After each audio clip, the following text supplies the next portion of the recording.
Sahabat setia Gowor yang dikasihi Tuhan, Shalom. Hari ini adalah Rabu 30 Juni 2021. Sudah akhir bulan lagi. Kita bersyukur untuk penyertaan Tuhan. 1 bulan sudah berlalu lagi. Hari-hari yang kita lalui di bulan Juni selalu menjadi berkat untuk kita selalu. Hari ini kita akan merenungkan firman Tuhan yang diambil dari Injil Matius 8 ayat 28 sampai dengan 34. Mari kita siapkan hati kita. Haleluya, haleluya, haleluya. Atas kehendaknya sendiri Allah telah menciptakan kita dengan kebenaran, agar kita menjadi yang pertama dari ciptaannya. Haleluya, haleluya, haleluya. Tuhan bersamamu dan bersama rohmu. Inilah Injil Yesus Kristus menurut Santo Matius. Dimuliakanlah Tuhan. Pada suatu hari, Yesus menyeberang danau Genesaret dan tiba di daerah orang Gadara.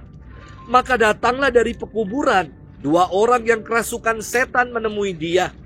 Mereka itu sangat berbahaya, sehingga tak seorang pun berani melalui jalan itu.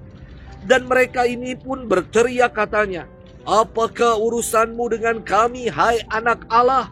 Adakah engkau datang kemari untuk menyiksa kami sebelum waktunya?"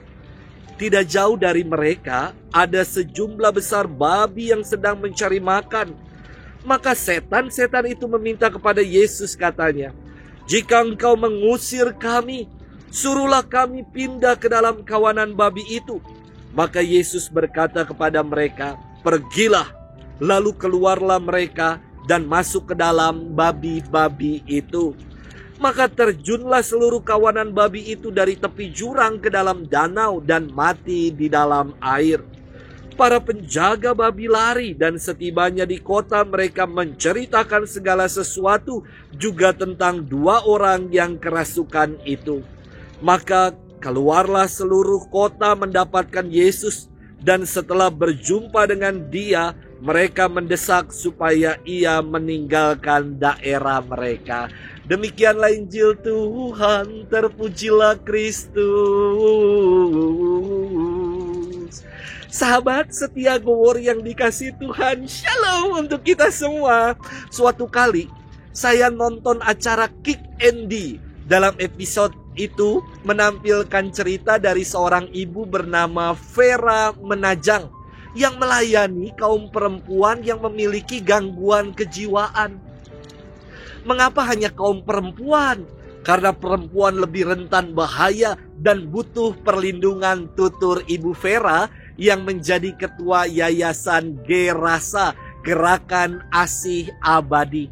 Dalam kesaksiannya, Ibu Vera ini suatu kali pernah dicekik oleh seorang ODG, orang dengan gangguan kejiwaan, yang ia tampung hingga hampir membuatnya mati. Namun istimewanya begini, saudara-saudari, bukannya dari pengalaman itu membuatnya kapok dalam melayani, justru ia bersama sang suami semakin mengasihi mereka, orang-orang ODG ini. Sungguh sangat inspiratif sekali. Sahabat setia Gowor yang dikasihi Tuhan, hari ini kita mendengarkan firman Tuhan tentang Yesus yang menyembuhkan 2 orang yang sepulangnya dari pekuburan mereka kerasukan roh jahat di daerah orang Gadara. Roh jahat ini membuat 2 orang ini menjadi sangat berbahaya. Kemudian ketika roh jahat ini diminta Yesus pergi, mereka bermigrasi ke kawanan babi. Roh itu membinasakan kawanan babi dengan terjun ke danau hingga babi-babi mati lemas. Kontras sekali antara kuasa roh jahat dengan kuasa Yesus. Kuasa roh jahat itu membelenggu, membawa kehancuran, merusak, membinasakan. Sedangkan kuasa Yesus memulihkan dan membawa pada keselamatan.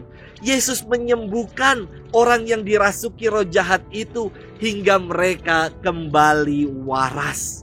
Sahabat setia Gowor yang dikasih Tuhan, dalam tradisi ada aja macam-macam ritual sepulang kita dari pemakaman. Contoh, harus cuci muka di luar rumah supaya tidak membawa yang buruk masuk ke dalam rumah. Ada tradisi juga yang mengatakan harus ganti semua pakaian sebelum masuk ke dalam kamar supaya tidak membawa keburukan dan lain-lain. Tradisi-tradisi ini tentu harus diinisiasi secara iman Kristiani. Kalau Yesus berkuasa memulihkan dan memberi keselamatan di tengah pandemi yang semakin menghantui ini, mari kita pun menyehatkan bukan hanya fisik saja, tetapi kesehatan jiwa kita pun perlu kita perhatikan, supaya kita tetap menjadi pribadi-pribadi yang waras di tengah himpitan pandemi yang tidak mudah. Untuk tetap menjaga kewarasan kita, salah satu tipsnya adalah mari kita selalu bersyukur dan mengandalkan Tuhan. Tuhan memberkati kita selalu dalam nama Bapa dan Putra dan Roh Kudus. Amin.